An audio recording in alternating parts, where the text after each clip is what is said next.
Okay, welcome everybody. I'm Ed Friedman, Chair of Friends of Mermaid Bay. Everyone should be muted except for myself and Tara and Martin here. Thank you for coming. We are recording this, so if you don't want to be recorded, now is the time to leave. So with that, I'll go through some slides here, and then I'll introduce our speaker tonight, Tara Thornton. If you have questions during the program, use the little chat feature in your Zoom toolbar and write them into the chat, and we will moderate those at the end. So, let me know if I am changing slides here. See the ducks now? Yep. All right, good. So we are a very unique organization in that we are, we take a holistic look at things, look at the environment here, research, advocacy, land conservation, education. Been around since 1975, really working in earnest since about 1990. A few slides here of some of the different areas. You can see some of the specific research things. We try and we do often cutting edge research, and we often use it to inform our advocacy. So everything from, circulation study of the bay to monitoring aquatic vegetation and land use around the bay, using mussels to look for cage mussels to look for dioxin, PCBs, and we're doing a lot with PFAS chemicals right now around the watershed, and particularly with the former Brunswick Naval Air Station. So that sort of oftentimes the research merges into the advocacy. A lot of our work has been focused on fish passage, all the dams on the river, and problems with fish moving both up through them. In the case of Brunswick, it's a good example, really poor fish passage, and then downstream through turbine mortality issues.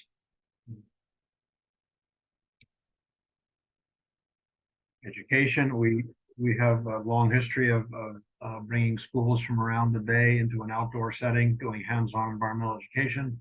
You see some images of that here on this slide with Bay Day, and that we didn't do for the last few years because of COVID, and we just this fall had our first Bay Day since the start of COVID, and it was awesome. We had 230 kids from 7 different schools running amok over the wildlife management area in Bodenham by the bay. And we will be doing that again in the spring over at the Chalk Point School in Woolwich, and hopefully be getting into schools again this winter. Protected now over 1,500 acres of land around the bay. Our focus is on wildlife habitat as opposed to recreational trails. And if you like tonight's presentation, we do, as I say, we are recording. And within a couple of days or so, Martin McDonough, who's doing our technical side of the house here, will make sure they get up on the website. And if you scroll down the right side of the homepage, education section, you'll see a speaker series video link here. And that is where you will find it if you want folks to see it. Kind of starting off our series, this is our 27th year. And our see the rest of the menu here. This is also on the website under education there.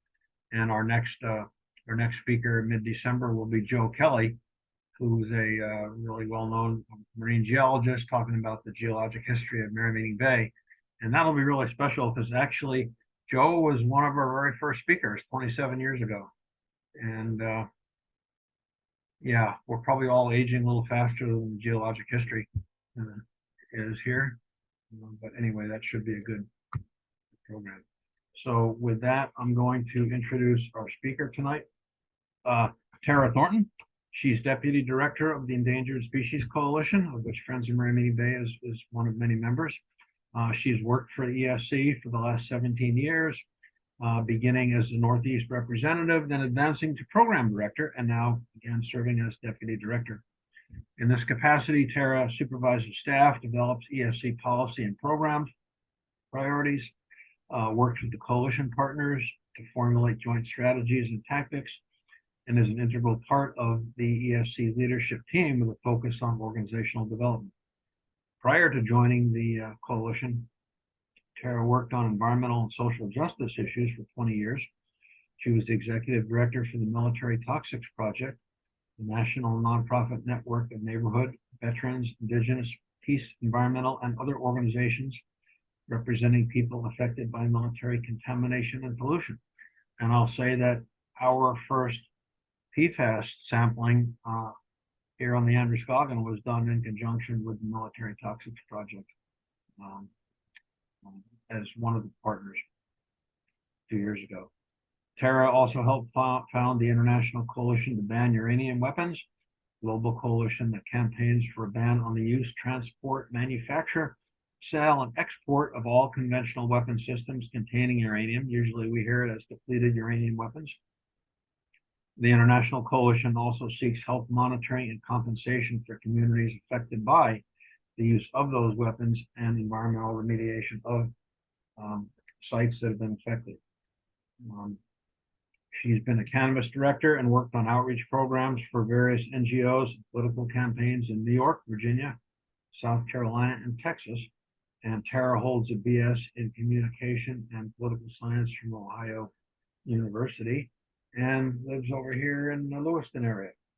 So, Tara, thank you very much for joining us tonight. We really appreciate it. And maybe you're going to do this anyway, but based on the coalition call earlier today, I hope you'll say a few words about the border wall issue for folks. So absolutely. That sounds great. I will definitely do that, and remind me if I don't. Well, my name is Tara Thornton, as Ed said. I work for the Endangered Species Coalition. So before I get started, I just want to tell you a little bit about the Endangered Species Coalition and who we are and what we do.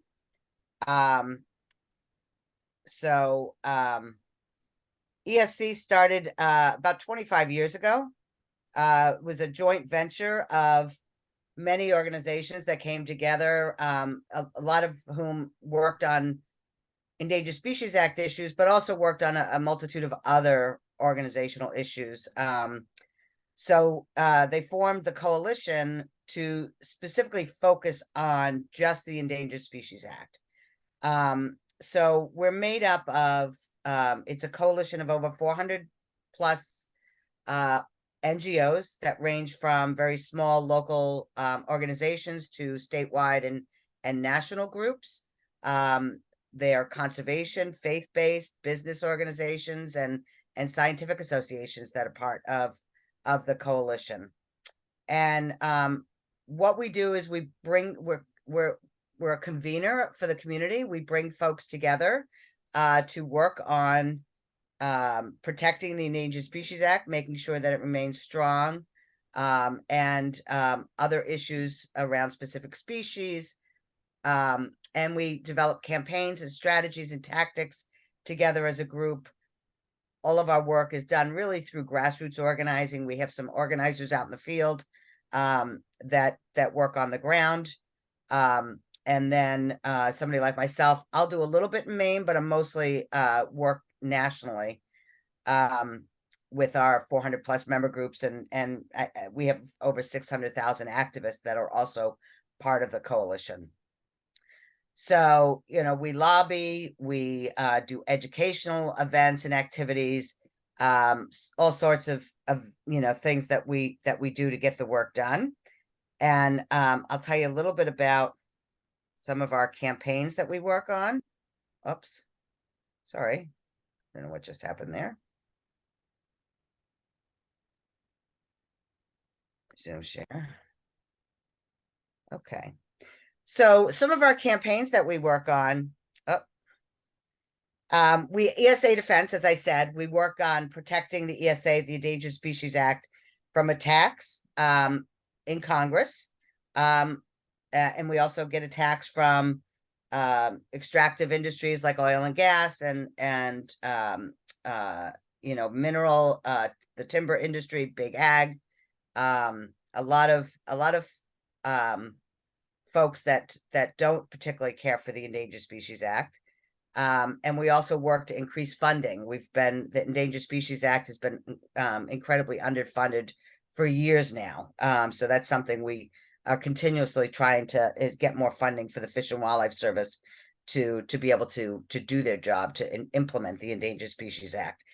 We also work on specific species campaigns. Our biggest ones are around the gray wolf, grizzlies, mostly in the northern Rockies. But we're also doing some work in the Pacific Northwest on some potential reintroduction efforts. And then salmon and orca, and taking down some dams, again, in the Pacific Northwest on the Columbia River. Another campaign that we have for the coalition is what we call the Wildlife Vision 2030. And this is where we can do some of our proactive work. So ESA Defense is all defensive work, and then the Vision 2030 is all of our proactive work. So we have a pollinator protectors program where we help communities on the ground build pollinator gardens. So we work with schools and churches and NGOs and just lots of different groups across the country. And to date, we have hundreds of pollinator gardens that we've helped to fund. And we help fund those projects, and we work with the communities to educate them on pollinators and purchasing native plants and working with nurseries. So it's a great program that we offer. And then we also work on wildlife connectivity and crossings as part of our Wildlife Visions 2030. So as you know, Joe Biden has come up with America the Beautiful for All initiative, and we've been working on 30 by 30, developing or protecting 30% of lands and water by the year 2030. And also wildlife crossings. So those are over highways or under, fish passages and other things that can help wildlife move from one habitat to another, from one area to another.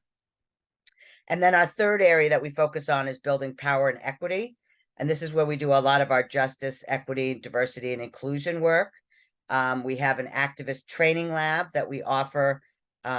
We train activists and volunteers, staff of our member groups to in basically how to do grassroots organizing work. And that includes how to get media and how to, write a campaign plan and develop strategies, mapping your targets. It's a whole host of things. We also have, along with that, on YouTube, we have a series of grassroots training videos. So we could certainly share the link for that as well. We created a report called Justly Biodiverse, which really shows the impacts to low income and communities of color in terms of their lack of access to biodiversity. So that's something that we're working on. And then also as part of that, it's also get out the vote. So trying to get folks to really get out the vote, because your vote does matter when it comes to environmental protections and Endangered Species Act protections as well. We also do some signature events. We do an Endangered Species Day, which is an annual event.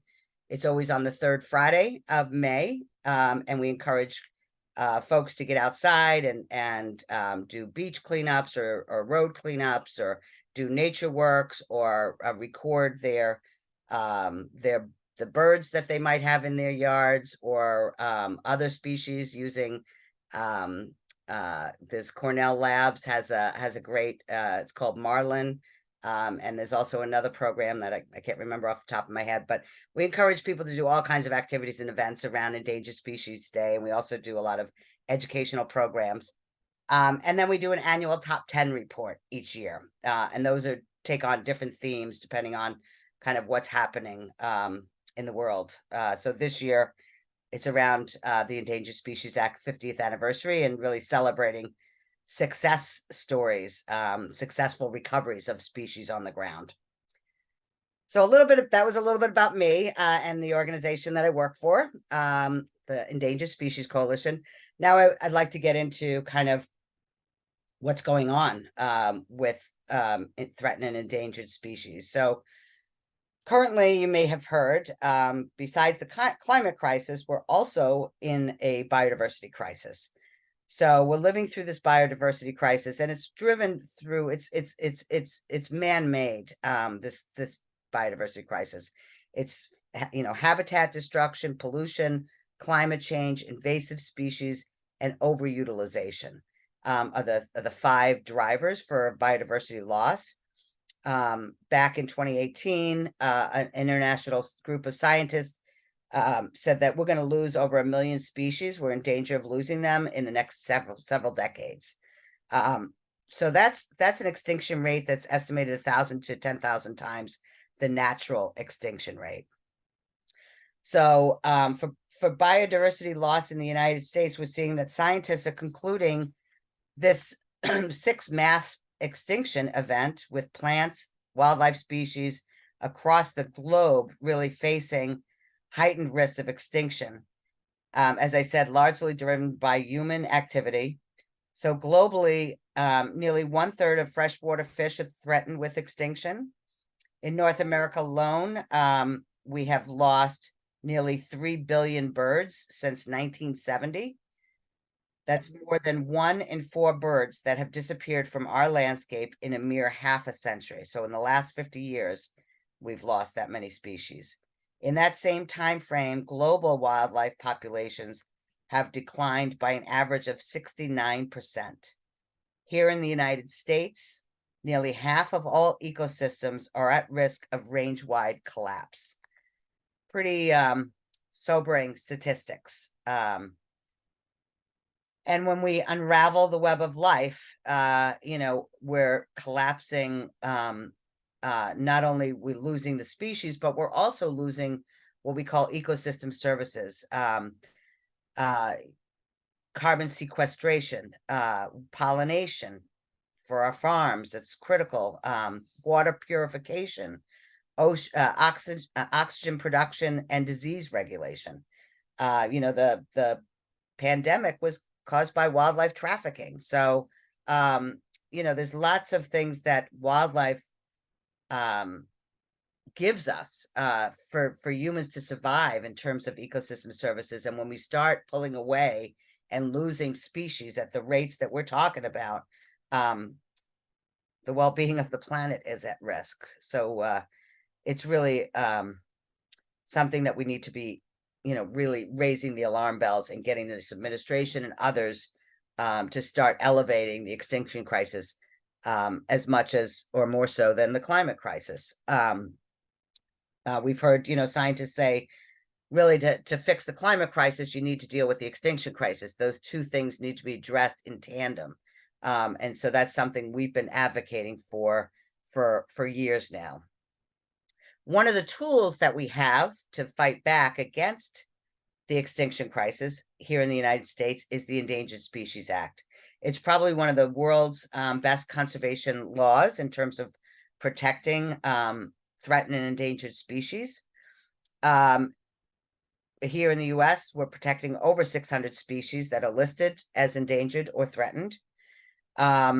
This requires the Fish and Wildlife Service to develop recovery plans for those listed species. And it also authorizes resources that would benefit tribes, landowners, and state agencies as well to deal with threatened and endangered species in their states or in their territories. So as I said, this is the 50th anniversary of the Endangered Species Act. President Richard Nixon signed it on December 28th, 1973. And there's a quote from Richard Nixon stating that nothing is more priceless and more worthy of preservation than the rich array of animal life with which our country has been blessed. Here in Maine, I just wanted to say we have 28 species. We have a Maine Endangered Species Act as well as the Federal Endangered Species Act. And listed under that, we list all of the federal ones, but we have 26 species that are listed as endangered and 31 additional species in Maine that are listed as threatened. To the right of the screen, I'm showing you, it didn't come out very good. It was a screenshot I took, but a group called the National Caucus of Environmental Legislators did a report they just came out with a few months ago. They looked at all 50 states to see how they were handling endangered species in their states. And so they looked at, the listing, critical habitat, consultation, landowner incentives, and they kind of scored the states. So Maine's not doing so bad. We're not required to list critical habitat. That would be habitat that we require to protect species, that would give species protections around their habitat. So there's some work that can be done, but I can also share the link for this report so folks can see what they're suggesting. They came up with a list of recommendations for that. So I thought that would be great to share with you guys. We have humongous support for the Endangered Species Act, bipartisan support since 1973. We've done polls all throughout the year. And, we're seeing that across the board, Republicans, Democrats, Independents overwhelmingly support the Endangered Species Act.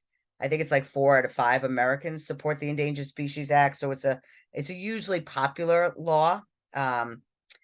And most folks cite that they want to see their children and their grandchildren grow up to see the species that they were blessed to see in their lifetimes.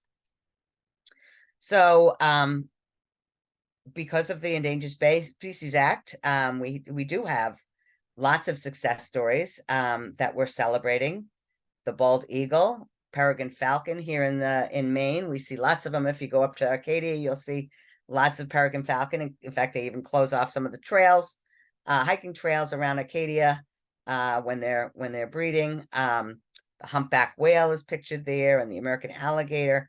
So the gray wolf, the grizzly bear. There's lots of success stories that we can point to. The Florida panther. And it's all thanks to them getting placed on the Endangered Species Act and really putting the resources and the energy working with stakeholders to work to protect these endangered species. So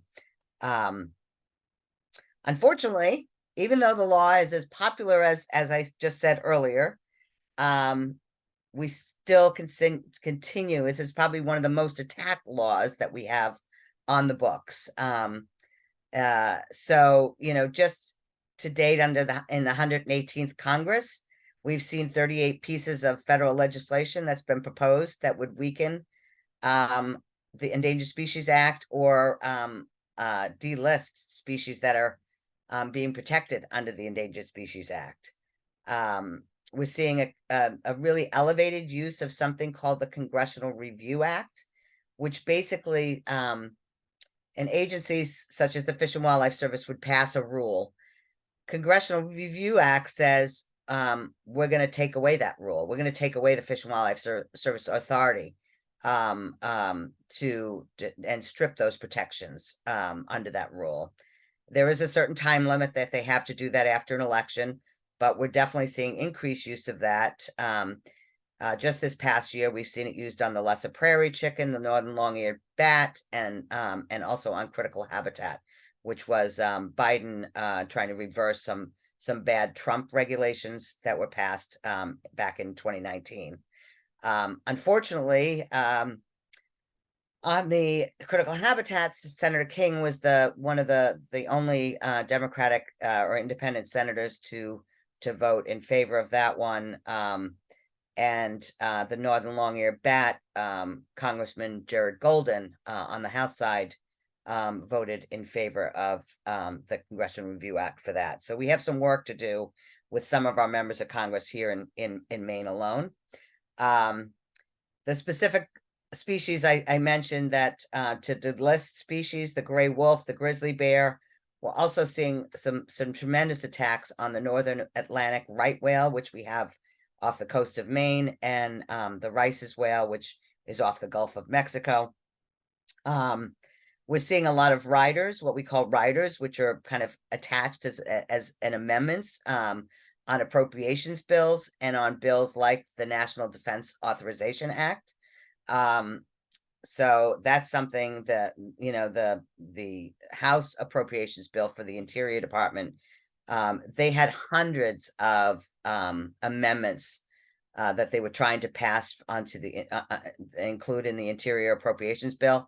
And many of those were really bad anti-ESA amendments. So that's something we're working to fight on the Senate side, and to get our members to help us to fight that when those two chambers, the House and the Senate, come together to conference on that. As I mentioned earlier, we have a chronically underfunded ESA programs. The service receives really less than 50% of the funding needed to implement the Endangered Species Act. I know I've talked to Mark McCullough here in Maine, who works for the Fish and Wildlife Service, and some species that are on the list get less than $1,000 to protect them. So it's really incredible, the lack of funding that the service gets to bring back these species that are on the brink of extinction. This is just some things that you can do to help support endangered species. Tell your federal representative to fully fund the Endangered Species Act and stop Endangered Species Act attacks. So again, we have Senators King and Collins, and Representative Pingree and Golden. Representative Pingree, I can say, has been, she's on the ESA caucus on the House side, and has generally been a champion. In fact, most of our delegation from Maine has generally been pretty good on the Endangered Species Act. There's just a couple of things, and the northern right whale has really been a bone of contention because of the lobster industry in Maine. So that's something we think there's a win-win, that both the North Atlantic right whales and the lobstermen can work side by side. We can find solutions, and we just need to be able to talk to each other and communicate and work things out. Another thing folks can do is have your state legislators take action to strengthen the Maine Endangered Species Act. So as I said, there are some recommendations that the National Caucus of Environmental Legislators put out about the state ESA. So that's something that all of us can work together to strengthen our Maine Endangered Species Act program. Writing letters to the editor and expressing your support for the Endangered Species Act. I couldn't express how important that is. That's something that we're really trying to ramp up as part of our 50th anniversary events and activities, is to get letters for the editor and opinion editorials in from all over the country. So if anyone's interested in writing letters to the editor or doing an opinion editorial, we would love that, and we could certainly help you with that. Participating in Endangered Species Day, always the third Friday in May, as I said, and planting a pollinator garden to protect native species like bees, bats, and butterflies. So those are just a couple of things that we suggest that folks, individuals, and organizations can help do.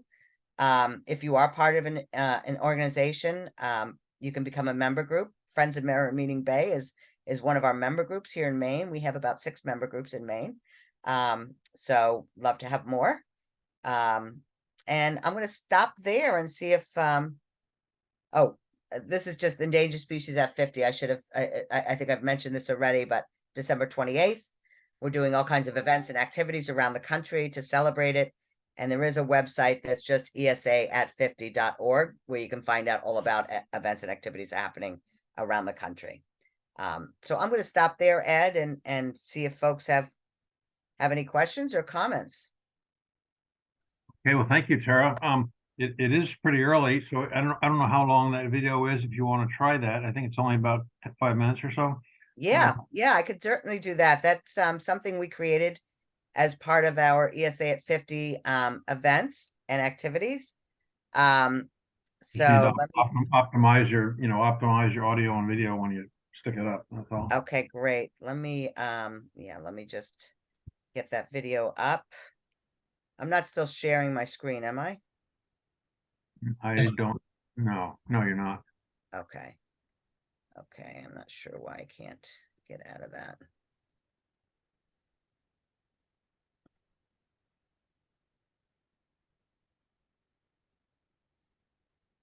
Okay, here we go. This is a video that we had put together as part of our ESA at 50 event. We did an activity, we did an award ceremony, and we gave individuals and organizations, NGOs, tribes, awards for their great work that they're doing on the ground to protect threatened and endangered species. And also members of Congress got awards, but we wanted to showcase, highlight some of the work that those groups are doing on the ground. So we produced this video to do that, and also some of the murals that we're doing across the country as part of Endangered Species Act at 50. So I'm going to go ahead and, oops. You do need to share still. Yep, I still need to share. I know, I saw that. And optimize. Okay.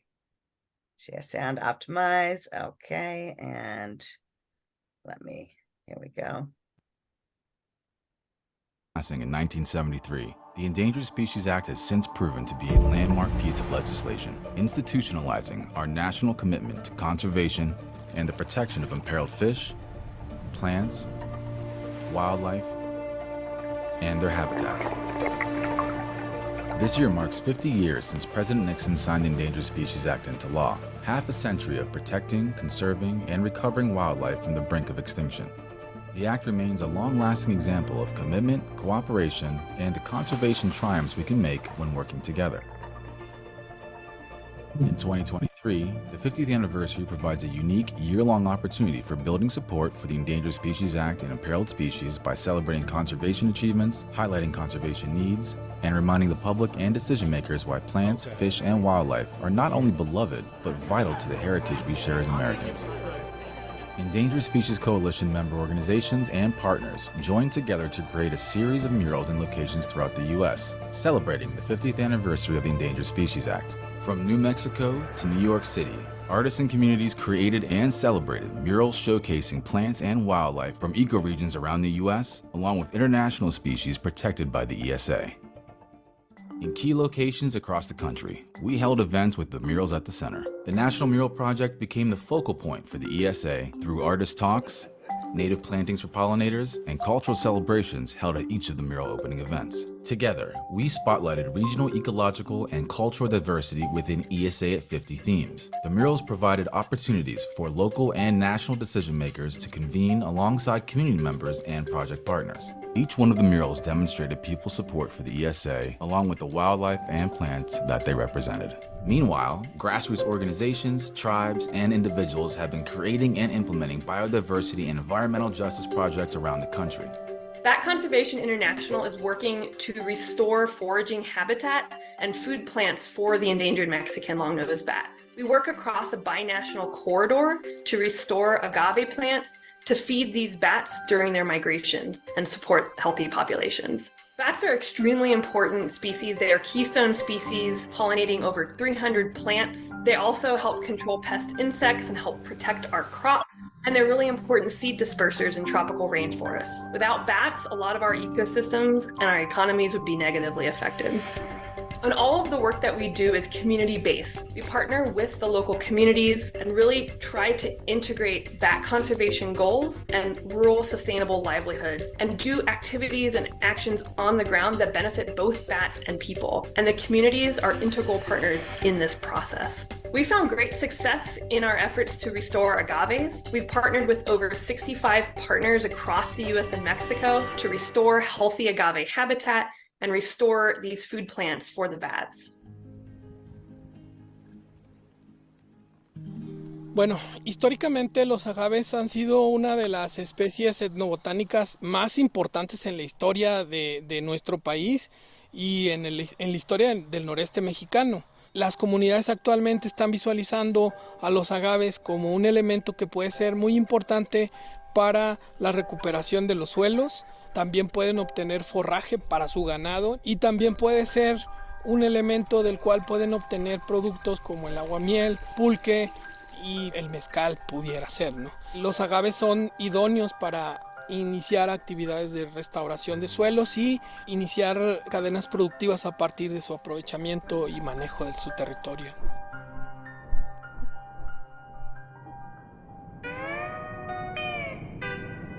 a coalition of botanists working to save Hawaii's endemic plants from total extinction. The Plant Extinction Prevention Program preserves Hawaii's rarest plants through teamwork to protect wild populations from ongoing threats. There's about 100 threatened and endangered plants in Hawaii, and PEP is focused on protecting the 260 critically rare species that have fewer than 50 individuals remaining in the wild.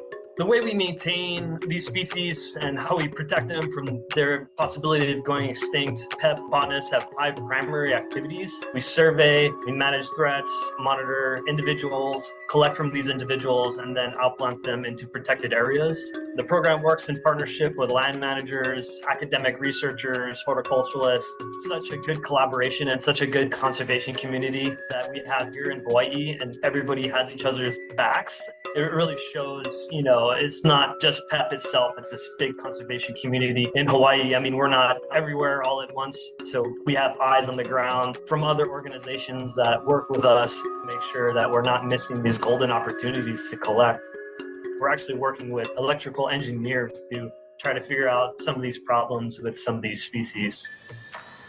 Our partners over at the National Tropical Botanical Garden, who've been developing a cutting drone basically that can collect plants off cliffs that are 1,000 feet up, and there's no way we can access it. Now we're able to work with this cutting drone that cuts material off the cliff, and then we can get it into the hands of propagators, and then they can propagate those species out. We're always trying to do things different. We're always evolving. It's this adaptive management that I think really keeps PEP driving and doing really well at what we do, is because we're always looking to academics and researchers to try to find the best methods to manage these species. Since PEP's inception, no plant has gone extinct.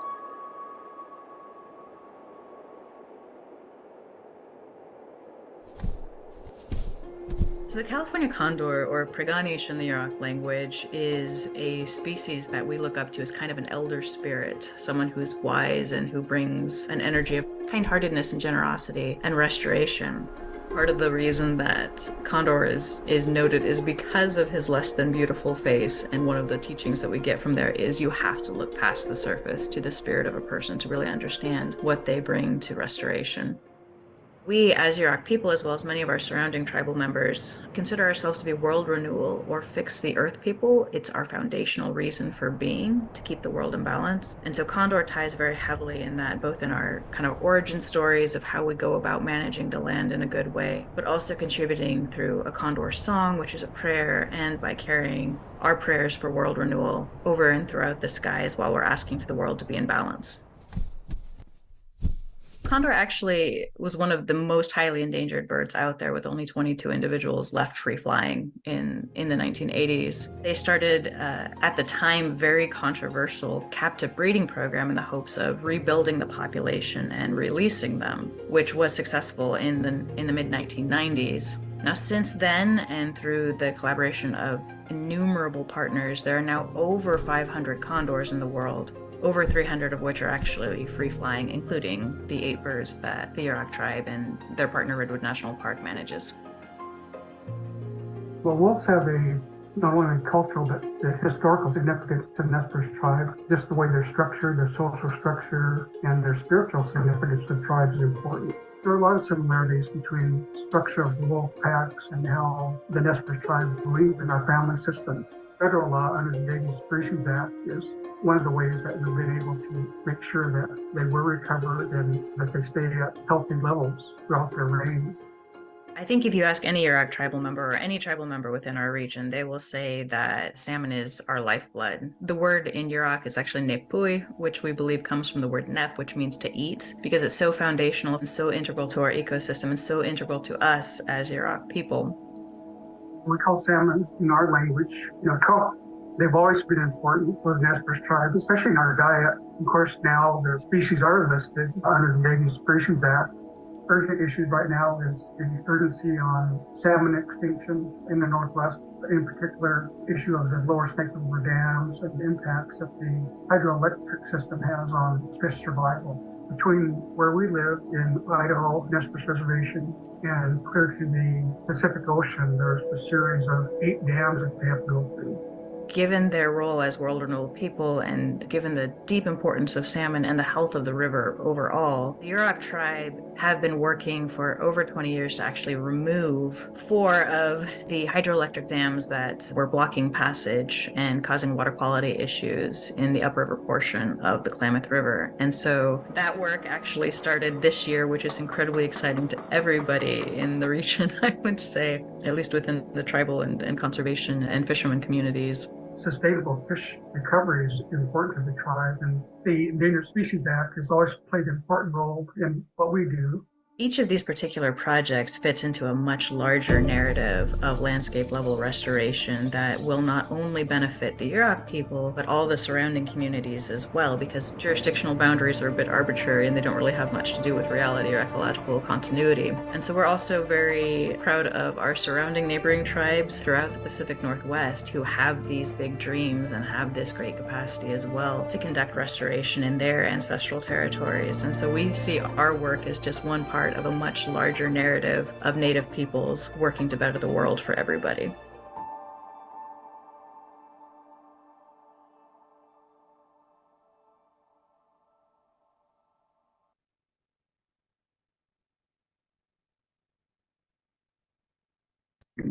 All right, that was a little longer. I apologize for that.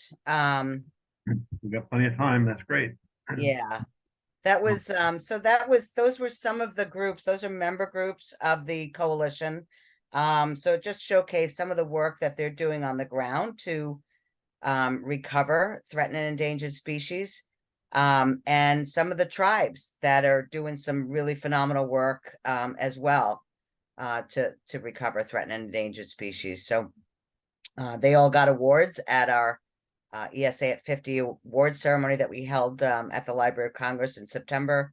And we'll be highlighting some of them and some other groups' work in our top 10 report that will be released in December.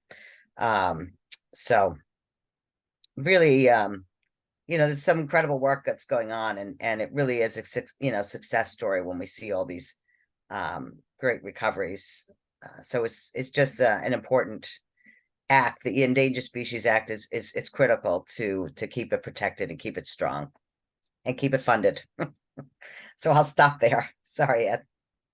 Thank you. I have a question. I actually have a question that I also wanted to mention something. And I don't know if you can answer this, but pretty much all of our species, except for plants, and to some extent even plants,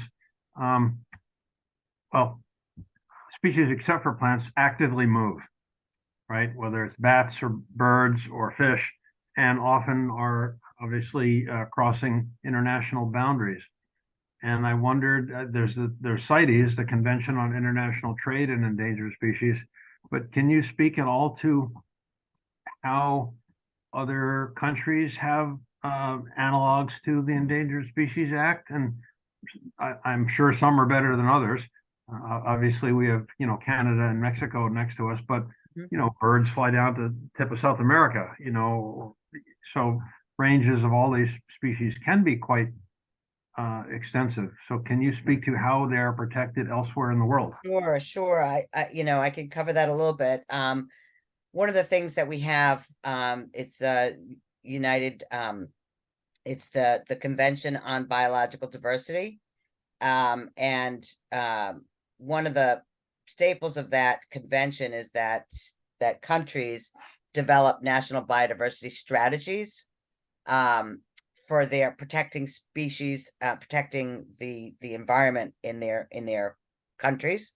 Unfortunately, the United States is one of the few countries that has not come up with a national biodiversity strategy and ratified that treaty, the Convention on Biological Diversity. So that's something that we're really pushing the Biden administration to do actually this year as part of ESA at 50, our policy ask. But there are countries that are doing, I just saw actually today, there was some really fantastic news that came out of Canada and British Columbia.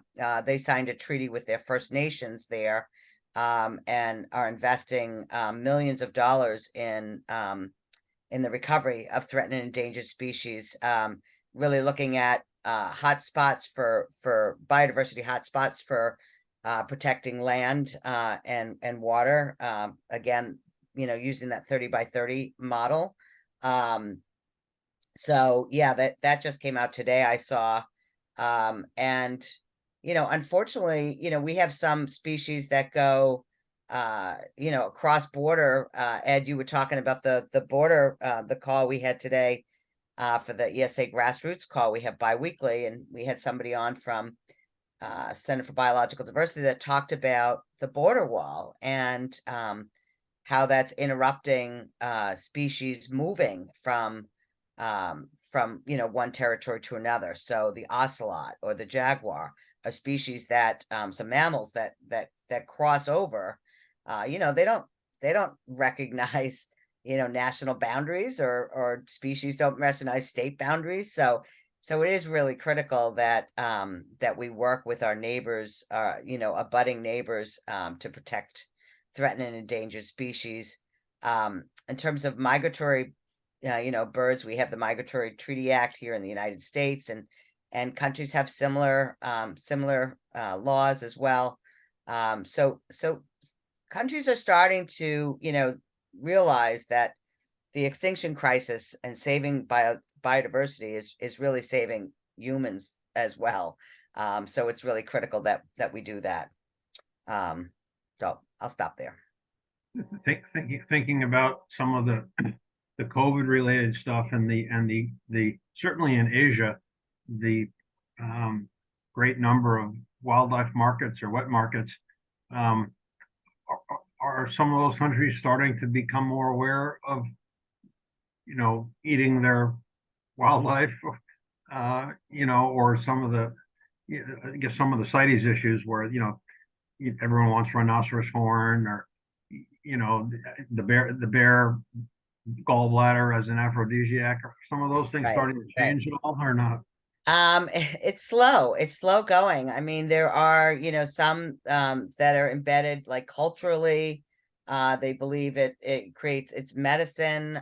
Some of these species, pangolin is a really critically endangered species that some of the folks think that they can get medicine from it and heal from using the scales of the pangolin.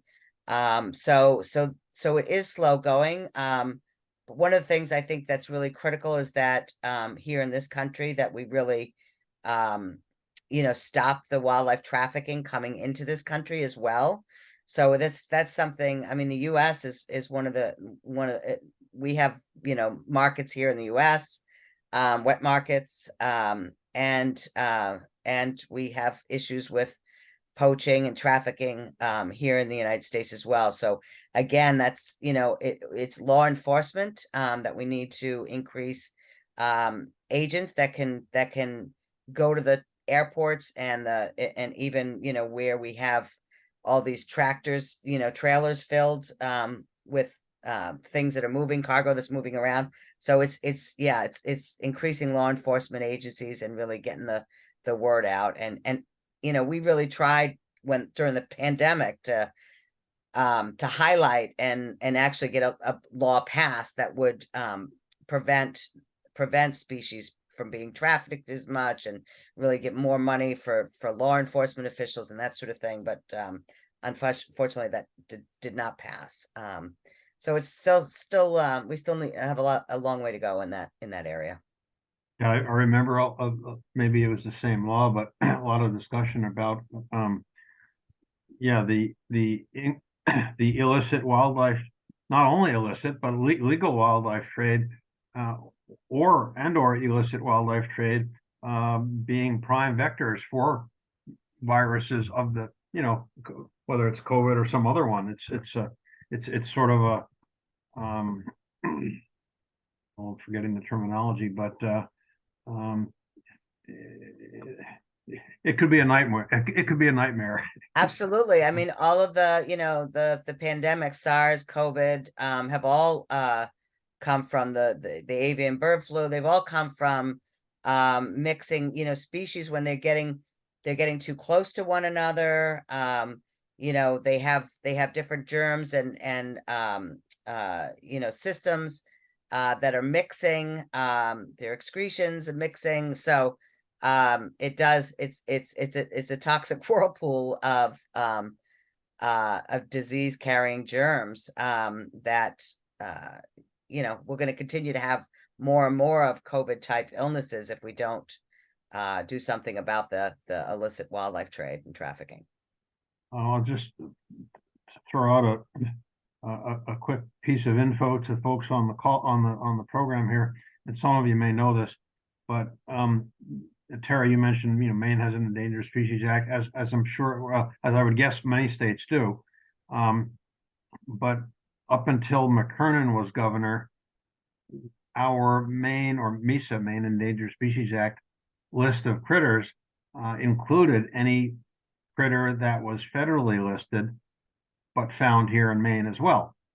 And that changed when, I think it was when McKernan was governor or just afterwards. And we as part of a small coalition, the Native Fish Coalition, Downey Sound Federation, Friends of Marine Bay, tried a couple of years ago to change that back.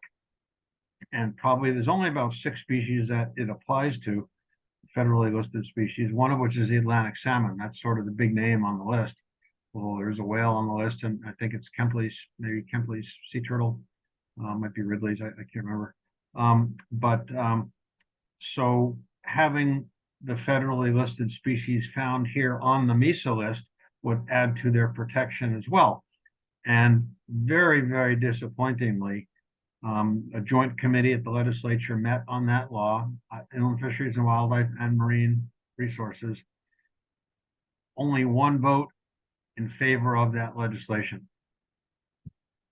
So it's that sort of similar, hard to figure out dichotomy. There's that support for the Endangered Species Act, but God, it sure is hard to get funding or get some of these species listed. And probably, Yep. I don't know, a lot of landowners, they get, suddenly go into a panic if they have a listed species on their land or in their water, Yeah, Atlantic salmon is another one of those hot button species like the North Atlantic right whale that our delegation really, really has a lot of angst about. So I know Senator King has a lot of issues around that, and he was never a fan of listing that fish, right. And it's probably why he voted the wrong way on that Congressional Research or Review Act. Mm-hmm. Yeah. So yeah, it's it's unfortunate, but they'll be champions protecting species, but when it comes to species in their own backyard, it's a different story. Yeah, not in my backyard. Right. In my backwater. Yeah. Mm-hmm. We actually have a very, very little known and little Maine endangered fish, the redfin pickerel. But the only spot it's been found in Maine is in the Mary Bay area, and we're about to start posting to make people aware of that, and to make sure if you do catch them, they're released unharmed and so on and so forth. Great. Inland Fisheries and Wildlife doesn't want anything to do with it, so again, we're doing it with the Native Fish Coalition folks, and so it is inspiring to hear about the different, your award winners and groups around the country that are plugging away at this stuff, but it is an uphill battle. So we appreciate the support from any and everybody, pretty much. So Thank you. Yeah, I didn't see any other questions. So if there are none, going, gone, I guess. But really appreciate you being here, Tara, and thank you for the work that you do. You're going to email me a copy of the presentation. Yes. Nice graphics in there. Maybe we could stick some of those in our newsletter or something like that. Right. And I'll just remind folks that tune in next month for the geologic history of Mary Bay. And do you want to, before we quickly go, Tara, can you quickly put anything into the chat in terms of, I think people saw the website address for you, but earlier today and again in the conversation just now, he mentioned the sort of organizational training stuff for folks. Is there a Here's way my to, email. I just put in chat. Yeah, we have the Activist Training Lab. That's on our website, which is just endangered.org. And for the ESA 50, that's the website for that one. So yeah, I would encourage folks to, you can find that Activist Training Lab. The videos, there's a link for those videos that you can go watch. And really there's like 20 some odd videos there. You can watch at your, at your leisure. They're usually around 5 minutes. They're short, quick videos, but to give you some training, and even, if you know this stuff, it's sometimes nice to revisit, like, how do I get media for this action? Or, how do I get more volunteers to help out with this event? So there's some great stuff in there. great. Well, thank you. Before we started, I stepped outside for a few and it was kind of very gusty and beautiful stars out and cold. And I thought, I'm going to go out when we're done and look and see if I can see the Northern Lights. And they won't be as good as your background, but we can always hope, right? Hope Right. springs eternal. So thank you very much, Tara, and thank you, Martin, and thank you all for coming. And hopefully Thank we'll see you. you next month. Bye-bye. Bye-bye. Thank you.